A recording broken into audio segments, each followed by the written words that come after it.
The person on the snail is Katarina Devon impersonating Sabo. You're not the only person who suggested this idea, and I actually think it's pretty interesting to explore. Although this does come with the caveat that ever since Katarina Devon's devil fruit was revealed, everyone at every point has been suggesting that she is the answer to all of the things. Like, I remember when Jinbei rocked up on Wano just out of nowhere, and one of the popular explanations for that was that either he was a Kanjuro painting or that this was Katarina Devon impersonating our rotund fishman. The same thing when Odin showed up in front of the vassals. In that case, it actually was Kanjuro's drawing, but people are very quick to jump on Devon to explain anything and everything. And here's the thing, at one stage, this is going to be true. You don't give a character the ability to flawlessly impersonate others unless it's going to be a relevant plot point at some stage. I dare say that principle is known as Chekhov's doppelganger. What I will give the idea is that it makes some sense with Blackbeard because for unknown reasons, he has been targeting the Revolutionary Army. So is this the point that we've been waiting for? Well, another Grand Fleet member has a somewhat compelling idea. Someone here said the Sabo on the snail call was Devon, and honestly, that's probably the case. If word is out Sabo killed Alabaster Dude, it's more likely she did it as Sabo rather than Sabo having a motive to do so. Makes more sense for the BB pirates to mess up everything that could stop them. I mean, I don't know if I would go so far as to say more than likely. I definitely think there are other more likely explanations currently. For example, the world government are lying and they are framing the Sabo. However, to play devil's rather plump and plumaged advocate here, Morgans actively fought Cypherpole and was determined to publish the truth. And if the truth is that someone saw Sabo kill murdering King Cobra, then I can only see that happening one of two ways. Firstly, it was a plan agreed upon by both Sabo and Cobra. Maybe even a fake death to save his life and escape with Vivi, although please do not let it be, can't even get it out. Please don't let it be that. The other is that, as stated, Sabo is being impersonated by some sort of evil murderess, and Devon is responsible after all. I suppose it's a very compelling Oda thought because it really is one of those I can have my dramatic cake and also eat my dramatic cake too. You know, you get all of the heart-wrenching tragedy of,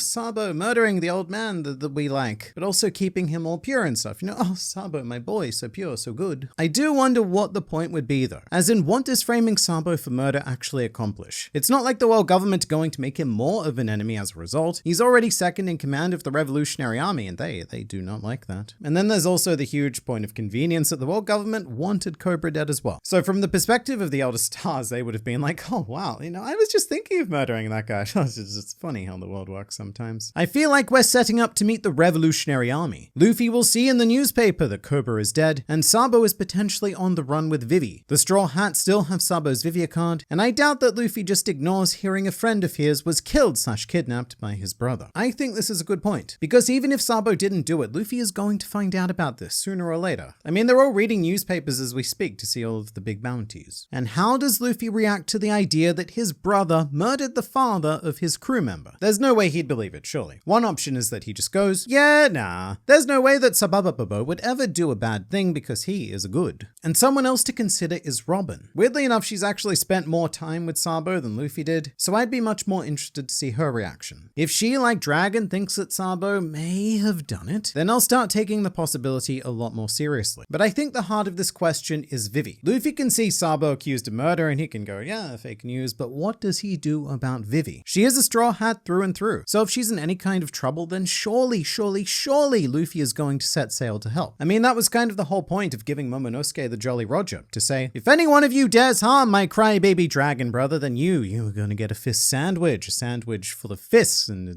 meat and cheese and sauce and some more meat and yeah, what was I saying again? I'm hungry now. In conclusion, maybe we dumped Yamato to gain Vivi. Do Dragon and Cobra have history? Did Kuma obey Dragon because he is supposed to obey everyone, something Vegapunk programmed? Or could Dragon even be a Celestial? It did stick out to me that Dragon actually referred to him as King Cobra instead of something like, if Sabo murdered the king dude, then I will never forgive him. Then again, I would say that Dragon is probably highly knowledgeable about the Nefertari family in particular, given that they were the only one of the original 20 kingdoms who did not elect to become world nobles. And here's my biggest issue with Dragon potentially being a world noble. If he is, then his parents were the absolute laziest, most inbred brained of all of the world nobles, and that's saying a lot. Because basically basically they've said our child is a celestial dragon and we can't think of other words, so let's just name him Dragon. It's kind of like naming your child Person McHuman Man. I want to know if Nami really has Haoshoku, and then there's like a series of Ks. Brackets, it might be a gag, but still, closed brackets. As much as it could honestly go either way, I think it was a joke. However, another Grand Fleet member has a great potential explanation. Upon the revelation of Luffy's DF, it actually retroactively explains this phenomenon, since its powers are based on imagination. If Luffy imagines it, it happens. Ergo, if Luffy imagines Nami hurting him, it happens. So this goes hand in hand with the idea that Luffy's devil fruit very much allows him to like warp reality, much like an actual god. It's not an idea that I personally take too seriously, but I do really enjoy it from a storytelling perspective, because it's an explanation for all of the weird and wacky things that Oda has done and will do in the future. Long-running series often suffer from early rules that authors lay down to build their worlds, which is very important to do, but eventually they often write themselves into corners by just continuing to lay down more and more rules that keep limiting their options. Luffy's devil fruit provides Oda with quite literally limitless options in all aspects of the things, two of which are action and gags. So if Oda wants to draw Nami with Conqueror's Haki as a joke without it being immersion breaking, then he absolutely can, because it just works. Luffy just found out about advanced Conqueror's Haki, and Luffy is scared of Nami, so his fruit brings Luffy's imagination to life, and now Nami is a big scary Conqueror's Haki person. But also, it's not that deep. But also, it really can be that deep if you want to think of it that way. That is the true freedom of this devil fruit. You can brush things like that away as a joke, or there's a legitimate in-world explanation for them if you want to go down that path. You as the reader have complete freedom to think in any direction you desire. And to me that is just like stupidly brilliant. This power transcends the page that it's drawn on. As does Luffy being Nika, because he makes us smile and it's all just, it's almost maddeningly well done. This is the first time in like 8 years where they are together and just goofing around. Loved it. So nostalgic. I'm assuming we're referring to the crew there, and alright, let's have some fun with numbers. At first I thought this comment was an exaggeration, like yeah, 8 years, that's a big number. But then I thought to myself, hey